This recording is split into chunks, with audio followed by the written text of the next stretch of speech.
Hello and welcome to our channel. For today's video, I'm going to teach you how to level up guns in Modern Warfare 2.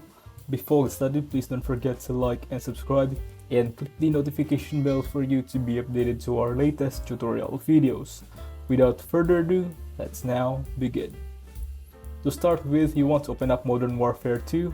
You want to come from this first tab here and scroll across until you see Shipment 24/7.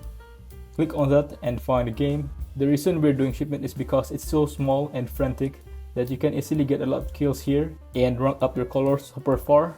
If you've got decoy grenades too, make sure to use them because every destruction will kill under the decoy grenade actually gives you some XP. So if you're putting them down while you're fighting and getting kills off your garden, that's just extra XP.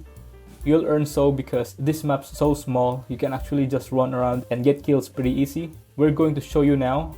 See how much XP we can get. So as you can see, you guys have got 40 kills in that game. I was playing, so this mode can be really efficient with leveling up with Garland. If you just play this for a couple of hours. If you have double XP as well, a double weapon XP, you can add on. That will definitely help as well. So this is the best method I've got for ranking up weapons fast. If you find this video helpful, leave a thumbs up, share it with your friends, and hit the subscribe button. Thanks for watching and I'll see you soon in the next video.